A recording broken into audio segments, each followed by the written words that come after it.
Le rôle du service des anciens combattants de l'ambassade de France en Algérie, c'est d'être le centre d'accueil privilégié pour tous ces anciens militaires et certaines de leurs veuves qui peuvent prétendre à droit à pension. Un ancien militaire ou un ancien combattant se pose des questions sur les droits qui sont ouverts par ces situations. Son premier réflexe, c'est de venir nous voir avec l'ensemble de ses documents en sa possession.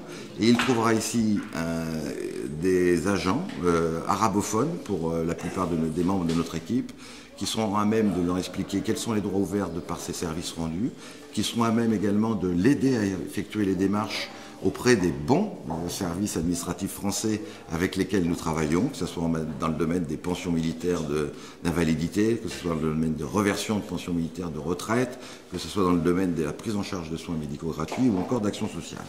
Donc au-delà de ce bilan et de cette aide à la démarche administrative, ce qu'on appelle dans notre jargon les conseils administratifs et sociaux, il y a la possibilité pour notre service de mettre en œuvre des aides financières sur des fonds d'action sociale qui sont mis à notre disposition par l'Office national des anciens combattants et qui nous permettent d'aider les plus démunis d'entre eux.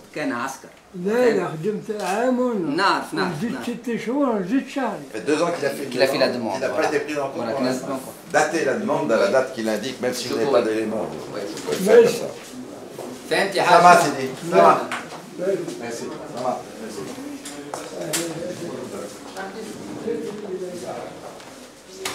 Alors, en fait, il se passe la même chose dans tous les bureaux. En une matinée, nous pouvons recevoir jusqu'à 120 personnes. Et sur une année, ça représente à peu près donc 20 000 personnes accueillies et renseignées. Au-delà de ça, nous devons gérer à peu près 50 à 60 000 courriers qui nous sont adressés et des communications téléphoniques qui s'élèvent parfois jusqu'à 320, 330 par jour.